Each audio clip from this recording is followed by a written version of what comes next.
E aí? Beleza? O filme começa em Los Angeles, onde uma pessoa misteriosa prepara cuidadosamente um arsenal de armas, dando a entender que está planejando algo sinistro. A cena então corta para uma boate onde o dono, Sully, é visto atacando uma stripper por fazer uma pausa. Momentos depois, ele sai da boate para ir para casa. Mas, de repente, uma pessoa mascarada o paralisa e o sequestra. Algum tempo depois, conhecemos um policial chamado Jackson, que está saindo com seu colega. Ele também é sequestrado pela mesma figura mascarada que joga gás lacrimogênio nos olhos do colega antes de escapar. Outro homem chamado Coogan está em um café próximo, assistindo ao noticiário sobre uma série de sequestros na cidade. As notícias se espalham rápido. Ele fica preocupado e sai do café, apenas para sentir que alguém o está seguindo. Coogan saca uma faca para se defender, mas o estranho rapidamente o paralisa com um choque elétrico e o arrasta para longe. A próxima vítima é um jovem chamado Christian que é visto saindo de um bar tarde da noite. Então conhecemos Kelly Murphy, que também é sequestrada pelo estranho após ficar paralisada por um choque elétrico. Na cena seguinte, vemos todas as vítimas sequestradas na mesma sala. Acho que o filme poderia ter começado aqui, amarradas a postes com sacos sobre suas cabeças. Momentos depois, o homem mascarado acende as luzes e começa a remover os sacos e a fita adesiva de suas bocas. Um por um, é revelado que há um total de 9 cativos na sala, além dos que já vimos. Também há novas vítimas, como Leon, Ed, um padre chamado Padre Francis e uma mulher chinesa, Shan, que não fala inglês e quase se esqueceu de diversificar. Todas as vítimas ficam confusas sobre o motivo de estarem ali e começam a xingar o homem mascarado. No entanto, o sequestrador informa calmamente que todos eles foram trazidos até aqui por um motivo específico, e cabe a eles descobrir o porquê. Ele avisa que a cada 10 minutos retornará e matará um deles se não descobrirem a verdade. Mas se conseguirem, ele promete libertar os sobreviventes restantes e confessar todos os seus crimes à polícia. Em seguida, o homem mascarado joga alguns pedaços de giz no chão, ativa o cronômetro e sai da sala. De repente, uma das mãos de cada um dos cativos é solta, e eles começam a se perguntar o que poderiam ter feito para merecer tal punição. Ed aponta para o padre Francis, sugerindo que ele pode ter molestado uma criança, mas o padre insiste que nunca machucou ninguém em sua vida. Neste momento, Coogan confessa que molestou uma criança, o que faz com que os outros o xingem e gritem: "Ninguém pergunta a você, Coogan." Em seguida, Ed pega um pedaço de giz e começa a escrever na parede enquanto todos se apresentam, um por um. Kelly revela que é promotora pública e já mandou muitos criminosos para a cadeia, e um deles pode estar em busca de vingança. Momentos depois, Christian reconhece Sully e se lembra de ter feito negócios com ele alguns anos atrás. Acontece que Sully é um tubarão solitário que deu a Christian as $5.000 em drogas. Christian foi preso enquanto tentava vender as drogas e cumpriu 3 anos de prisão. Mas quando saiu, acabou devolvendo o dinheiro de Sully, já que o homem tinha uma reputação muito assustadora. No entanto, Christian revela que deixou essa vida para trás e agora está seguindo carreira em Hollywood enquanto trabalha como barman. Logo, o tempo acaba e o homem mascarado entra na sala exigindo saber se eles descobriram o motivo de estarem ali. Kelly implora por mais tempo, mas ele a ignora e se aproxima de Christian para sussurrar algo em seu ouvido. O menino chocado diz que nunca poderia ter descoberto antes que o homem mascarado o matasse brutalmente a tiros. Todos gritam de terror enquanto o sequestrador arrasta o corpo para fora, fecha a porta e reinicia o cronômetro. Em seguida, os cativos começam a discutir entre si e a pedir que confessem seus pecados. De repente, Coogan revela que acabou de ser libertado após 5 anos de prisão. Ele cumpriu uma pena mais curta porque as autoridades não conseguiram encontrar o corpo da criança, deixando todos horrorizados e enojados. Kelly então pergunta a Leon sobre sua história, e ele admite que costumava roubar com seu irmão. Isso choca a todos, mas ele se justifica, dizendo que pelo menos nunca matou ninguém ou tocou em crianças. Depois disso, Ed se abre e revela que é um executivo de seguro-saúde. Ele afirma ser uma boa pessoa que nunca fez nada de errado na vida. Diga isso a Luigi. Ele revela que sua empresa conduz testes médicos experimentais e, alguns anos atrás, seu cunhado foi diagnosticado com câncer de cólon. Ed admite que ajudou seu cunhado a se tratar falsificando alguns documentos, mas não entende por que ele seria punido por simplesmente tentar ajudar sua família. Mais tarde, o grupo percebe que Kelly e Jackson se conhecem e exige saber a natureza do relacionamento deles. Kelly revela que eles tiveram um caso, mas a esposa de Jackson os pegou, depois se divorciou dele e foi para o Arizona com as crianças. O grupo teoriza que talvez seja sua ex-esposa em busca de vingança, mas Jackson discorda, pois ele envia a ela uma grande quantia de dinheiro todo mês. Em seguida, Leon tem uma ideia e pede a Sully, que está ao seu seu lado, para chutar seu braço para que ele possa se livrar das algemas. Sully, que gosta de bater nas pessoas, concorda sem hesitar e começa a chutá-lo. O plano funciona bem e Leon consegue soltar sua mão, o que deixa todos animados. Jackson então diz a eles para se esconderem atrás da porta e atacarem o assassino quando ele entrar. No entanto, Leon se recusa a ajudar qualquer pessoa e mostra o dedo do meio para eles antes de sair sozinho. Mas ele não vai muito longe porque encontra o sequestrador que estava assistindo a tudo pelas câmeras. Eles se envolvem em uma luta intensa, mas Leon consegue dominá-lo e até pega sua arma. Ele mantém o assassino sob a mira de uma arma, mas este revela calmamente que planeja isso há 2 anos e nada o impedirá. Se ele realmente quisesse dizer isso, deveria ter trancado a porta. Acontece que a arma de Leon não está carregada e, quando ele tenta correr, o sequestrador atira nele, deixando-o gravemente ferido. Momentos depois, os outros prisioneiros assistem horrorizados enquanto o homem mascarado arrasta Leon ferido de volta para a cela e o algema novamente. Ele mais uma vez exige saber por que eles estão lá, mas ninguém faz ideia. Quando o assassino se aproxima de Kugan com uma arma, este pede que ele tire os outros do caminho dos respingos de sangue,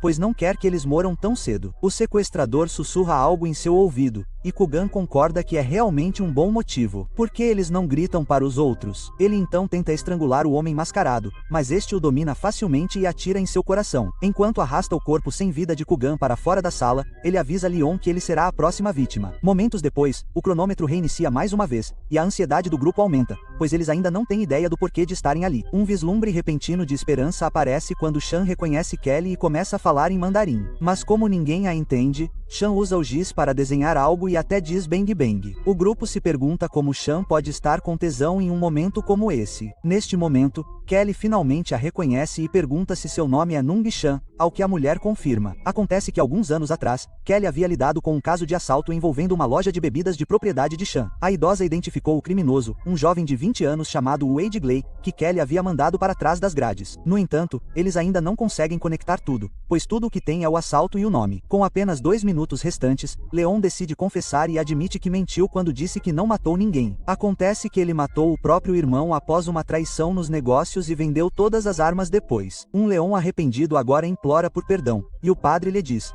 aquele que busca perdão o encontrará. Sangrando pelo ferimento, Leon se lembra dos ferimentos do sequestrador e que estava planejando isso há 2 anos. Isso dá alguma esperança ao grupo e eles tentam se lembrar do que estavam fazendo naquele momento. Momentos depois, a porta se abre e quando o assassino percebe que eles ainda não têm uma resposta, ele atira em Leon e o arrasta para longe. Em meio ao caos e à confusão, o padre Francis revela de repente que sabe por que eles estão ali, mas não pode revelar. É porque ele ouviu em confissão e seu relacionamento com Deus é mais importante para ele do que sua própria vida. Sully tenta persuadir o homem, e Kelly até ameaça matá-lo, mas o padre Francis ainda se recusa a dizer qualquer coisa. Ed sugere que eles podem ter que descobrir sem o padre e pede que todos se abram sobre seus segredos mais obscuros. O grupo começa a revelar algumas coisas horríveis que fizeram, mas o padre Francis deixa claro que eles estão indo na direção errada. Ele dá dicas e revela que Wade Glay não estava envolvido no assalto. Kelly argumenta que não é verdade, já que Chan foi uma testemunha ocular e eles também tinham evidências sólidas. No entanto, Ed supõe que alguém na sala confessou ao padre, e ele presume que foi Christian. Está bem ali no nome, veja bem. O padre confirma e, em uma reviravolta chocante, eles descobrem que Christian foi quem roubou a loja para pagar sua dívida com Sully. Isso enfurece Sully, que acha ridículo ter que morrer só porque emprestou 5.000 a um garoto. Após os 10 minutos, o assassino chega e Sully começa a gritar sobre ser punido por um problema tão pequeno. Ele desafia o assassino a atirar nele, mas o homem o ignora e se vira para Ed. Mas assim que ele puxa o gatilho, o padre Francis de repente protege Ed e é baleado em seu lugar. Enquanto o assassino arrasta o corpo do padre para longe,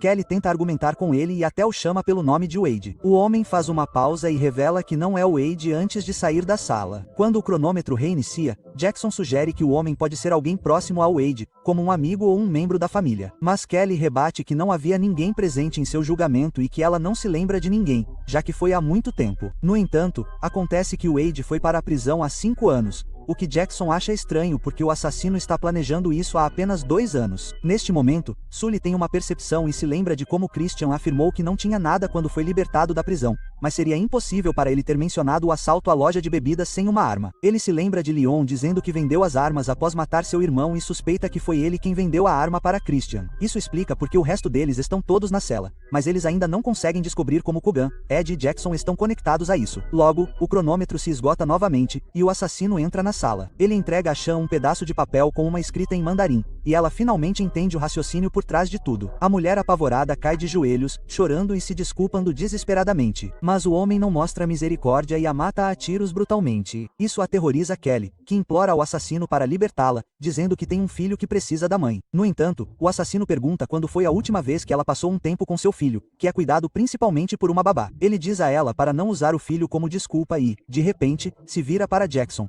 dizendo que isso deveria enfurecê-lo também. Depois que o assassino vai embora, Jackson pergunta confuso o que diabos isso significa, e descobre que ele é, na verdade, o pai do filho de Kelly. Ele fica furioso por ela ter escondido tal informação dele. Ele até a chama de mulher egoísta e imoral que provavelmente está escondendo algo grande. Kelly hesita e diz que estaria morta se essa informação viesse à tona, mas finalmente concorda em revelar a verdade. Ela admite que, naquela época, o Wade foi pego não muito longe da loja de bebidas e correspondia à descrição de Sean. No entanto, ela não tinha nenhuma evidência sólida e realmente precisava de uma vitória depois de perder caso após caso. Ela era a advogada com pior desempenho na época, e ninguém a levava a sério. Então, para manter seu emprego, ela decidiu incriminar o Wade. E acontece que Sean havia agarrado um pouco do cabelo de Christian na luta. Kelly então roubou um pouco de cabelo do pente de Wade. Depois disso ela decidiu usar seu amante, Jackson. Ela entrou furtivamente na sala de evidências por causa do acesso dele e trocou a amostra de cabelo. Isso significa que Jackson, sem saber, a ajudou a falsificar as evidências, o que levou o pobre garoto a ir para a prisão. Ao ouvir isso, todos ficam enojados com suas ações. Mas Kelly diz que isso nunca pode ser revelado,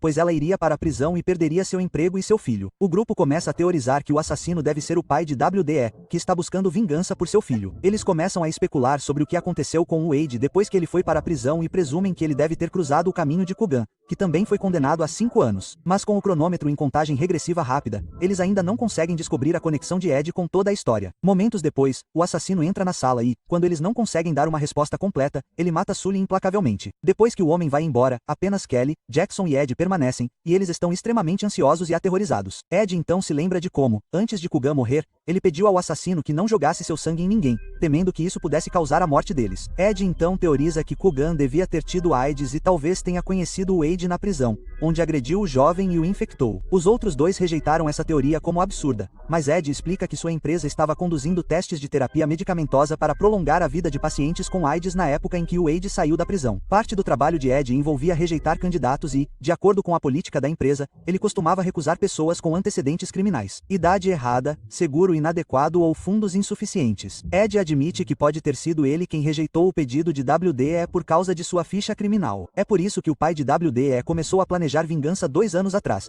já que foi nessa época que seu filho morreu. Momentos depois, o assassino entra novamente na sala e pergunta se eles descobriram a verdade. Ed começa a contar a ele tudo o que descobriram, depois do que o homem remove sua máscara. Ele revela que seu filho era um menino muito corajoso e que cada pessoa na sala poderia ter evitado sua morte. O velho diz a eles para se lembrarem do que fizeram e das consequências de suas ações pelo resto de suas vidas. Em seguida, o velho dá a Kelly a chave para que ela e os outros se libertem, dizendo que a polícia está a caminho. Mas após se soltar, Kelly o ataca repentinamente e rouba sua arma. Ela revela que se a verdade vier à tona, sua vida estará arruinada e ela não pode permitir que isso aconteça. Ela atira no velho e imediatamente atira em Ed e Jackson, causando a morte deles. No entanto, é revelado que o velho ainda está vivo graças ao seu colete à prova de balas. Ele diz a Kelly que todos estavam assistindo às filmagens e agora verão quem é a verdadeira Kelly Murphy. Mas ela não se importa e atira direto na cabeça dele. Na cena final, Kelly sai da cela no momento em que os policiais chegam ao prédio. Ela consegue escapar deles, mas é claro que ela não conseguirá escapar das consequências,